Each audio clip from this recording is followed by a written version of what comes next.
Dia 20 de outubro. São Filipe, bispo e mártir. 404.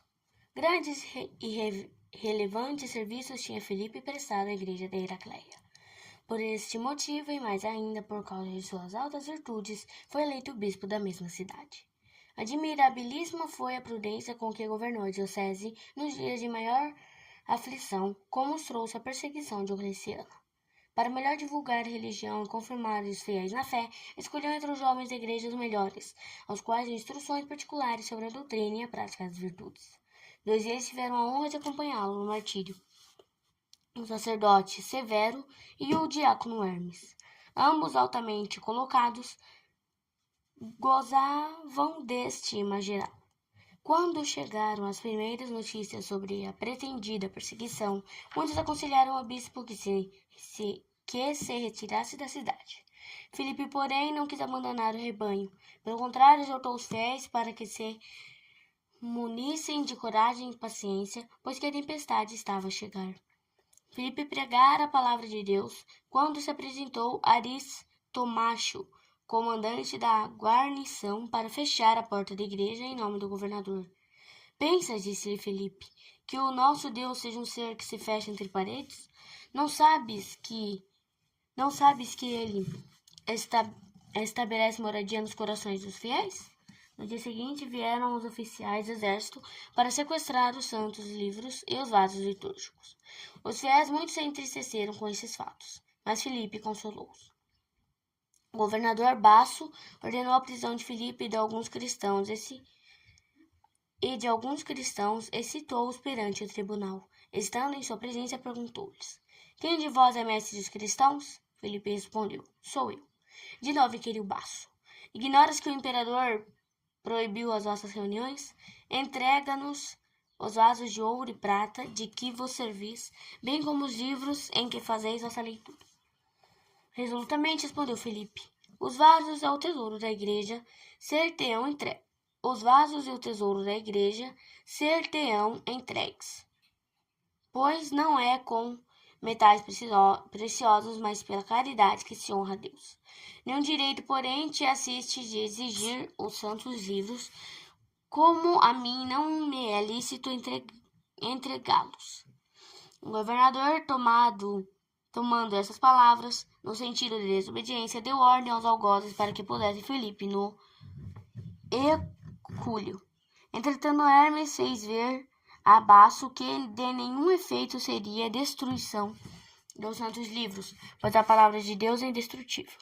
Esta declaração importou-lhe cruel espancamento. Hermes então se dirigiu com o empregado Públio ao lugar onde se achavam os vasos sagrados dos livros. Vendo que o infiel servo punha de lado alguns vasos, repreendeu. Este, porém, investiu contra o Senhor e bateu-lhe no rosto com tanta força que ficou ensanguentado. Em seguida, Basso apoderou-se de tudo e distribuiu livros e vasos entre os empregados, para amedrontar os cristãos. Mandou derrubar o telhado da igreja e, ao mesmo tempo, os soldados queimaram os santos livros. Vendo o fogo, Filipe aproveitou o ensejo e falou nas penas com que Deus ameaçou os pecadores. Enquanto falava, compareceu o sacerdote pagão Caliprônio, com ministros e muita gente. Na presença dos sacerdotes e do povo, Basso intimou a Filipe que sem demora oferecesse no altar sacrifícios aos deuses, aos imperadores e à fortuna da cidade. Apresentando-lhe depois uma estátua de Hércules muito bem talhada, perguntou se não achava aquela divindade digna de toda veneração. O santo bispo respondeu-lhe que não se rebaixaria a ponto de adorar uma obra de arte.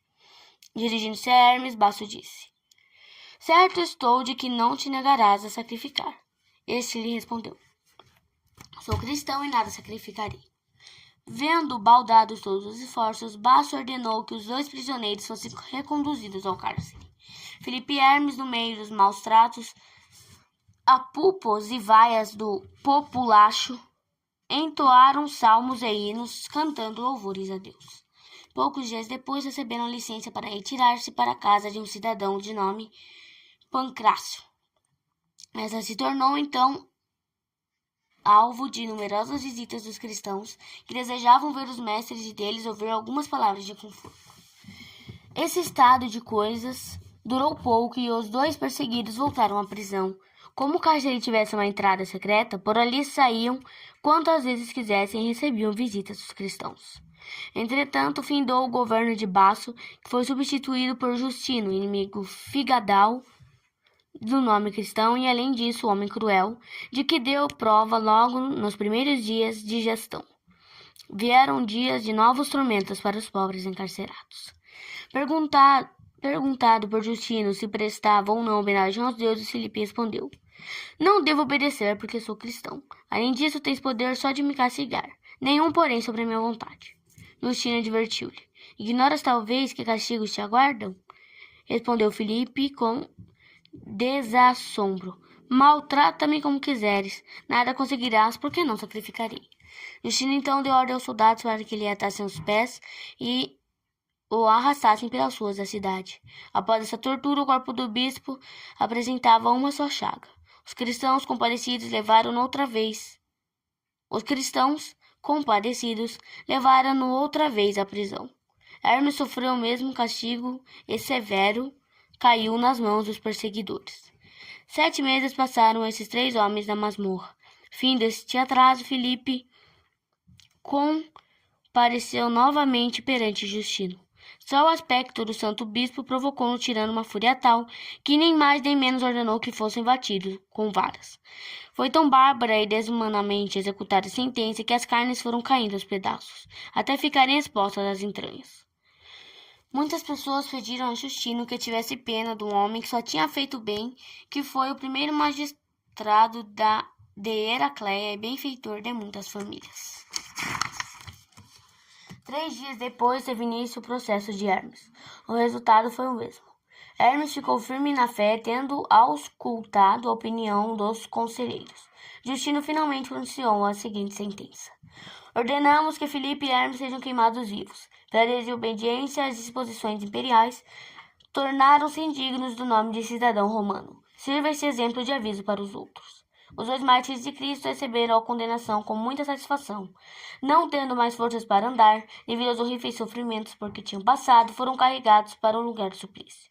Os algozes, como era costume em execuções dessa natureza, enterraram-nos até os joelhos, ataram-lhe as mãos às costas e acenderam a fogueira, armada por cima das vítimas.